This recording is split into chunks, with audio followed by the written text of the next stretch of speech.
Salam alaikum wa rahmatullahi wa barakatuh. Sarah Hassan je viens de regarder un match parmi les meilleurs matchs. Fahad, le premier tour les groupes dans la Coupe du Monde 2026.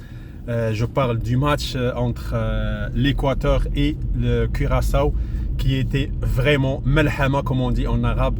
C'était vraiment un très grand match, surtout du joueur de la game, du joueur du match qui était un héros, Sarah Hassan, et qui a laissé vivre l'équipe du Curaçao jusqu'à la dernière seconde de ce match-là, qui était un match fabuleux, un match extraordinaire, un match qui démontre la volonté de cette équipe-là, qui démontre le vouloir, qui démontre la persévérance, qui démontre que cette équipe-là, il veut faire quelque chose. Il veut démontrer que ce qui s'est passé peut-être au niveau du premier match avec l'Allemagne, qui a d'ailleurs souffert aujourd'hui avant d'arracher cette victoire contre la Côte d'Ivoire, qui était...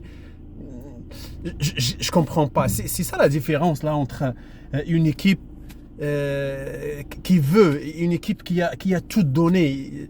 J'ai vu la deuxième mi-temps, c'est d'un seul côté. C'est dans une seule direction. C'est le but. C'est le gardien du Curaçao, d'ailleurs, qui a, avec 15 arrêts aujourd'hui, il a fait à peu près, je pense, il est devenu le premier joueur ou le premier en fait le premier gardien qui a fait ça de l'histoire, après quelqu'un qui a fait à peu près, je pense, 13 ou 14, je ne me rappelle pas du numéro qu'ils ont dit, mais c'est un héros. Honnêtement, ça démontre vraiment que cette équipe-là a été déterminée, a eu la détermination de au moins gagner un point, et ils l'ont fait aujourd'hui avec Jadara Ostihqaq, Sarah Hassan. C'était vraiment un très grand match. Mais la leçon, c'est quoi? La leçon pour nos équipes, surtout pour cette équipe-là de la Côte d'Ivoire, qui a marqué depuis à peu près la 21e minute ou quelque chose comme ça. Puis là, ils ont vraiment dominé, ils ont tout fait. Mais après ça, bien évidemment, l'Allemagne, il ne peut pas baisser les bras. Et il veut être la première, et il l'a eu. D'ailleurs, donc, à partir de ça, donc déjà, l'Allemagne, il rejoint les États-Unis, il passe au prochain tour. C'est parmi les premières équipes, soi-disant les deux premières équipes qui ont garanti ce passage-là. Donc automatiquement, on va les trouver dans les prochains tours. Mais hélas pour cette équipe-là de la Côte d'Ivoire, il a quand même bien travaillé, mais j'ai vu que les changements à l'encontre de la Côte d'Ivoire, les changements que le jeune allemand a fait dans son équipe, ils ont vraiment donné fruit. Et c'est les deux joueurs qui ont entré dans la période de remplacement ou de changement, qui ont fait gagner cette équipe-là d'Allemagne, qui a quand même souffert au début, mais après ils sont revenus. Mais c'est de la patience, c'est aussi de la persévérance, puis on essaye. C'est ce qui a fait la différence d'ailleurs dans ce match-là qui vient juste de terminer. Puis que je dis que cette équipe-là du Curaçao a gagné son premier point dans sa première participation. Et comme a dit un Tunisien, je pense que c'était un entraîneur qui était un entraîneur, mais en ce moment il est avec, je pense, Al Jazeera ou quelque chose comme ça. Il a dit que l'équipe tunisienne aurait dû voir l'équipe du Maroc, mais moi je dirais peut-être plutôt voir cette équipe-là du Curaçao, qui va vous donner vraiment beaucoup de leçons. Et c'est ça ce qu'il faut. N'importe quelle équipe qui veut arriver, qui veut changer l'histoire, qui veut faire quelque chose dans la Coupe du Monde, c'est là où ça commence.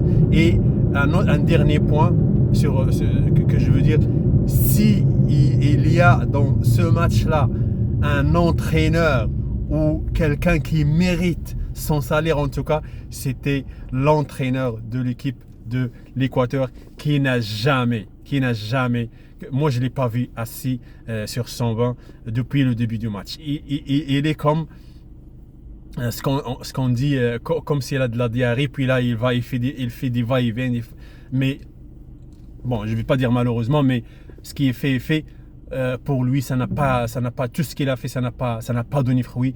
Mais ça, c'est vraiment grâce pour l'équipe du Curaçao, grâce à leur gardien qui était extraordinaire cette soirée-là, qui a vraiment été un robinet, qui était quelque chose c'est un frein là, c'est comme si on voit 11 joueurs de l'équipe de l'Équateur contre le gardien qui a tout fait pour garder au moins son but, au moins cette nuit-là propre.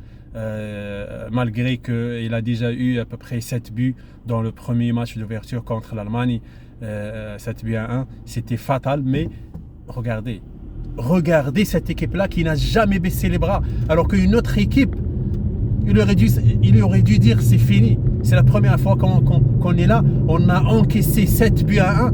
Et d'ailleurs l'Équateur, c'est pas n'importe quelle équipe, il faut le dire. C'est une très bonne équipe, l'Équateur. C'est quand même des gens.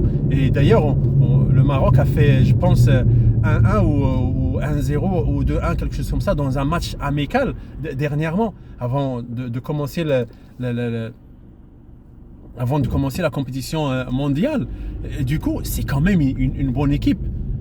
Mais cette équipe-là de Curaçao a démontré qu'elle est capable de faire quelque chose, et au moins ils ont gagné un point. Et le troisième match qu'ils vont jouer contre l'Uruguay, je pense, ça va être autre chose, et on verra ce que ça va donner pour cette équipe-là. Mais je les félicite honnêtement, je leur dis chapeau les gars, vous avez fait un très grand match, et bonne continuation dans ça. Bien évidemment, merci tout le monde. C'est ça, donc si ça vous plaît, n'oubliez pas de vous abonner et de partager avec vos amis la vidéo, et bien évidemment laissez un like, et on se retrouve dans une autre vidéo prochainement. Merci et à la prochaine.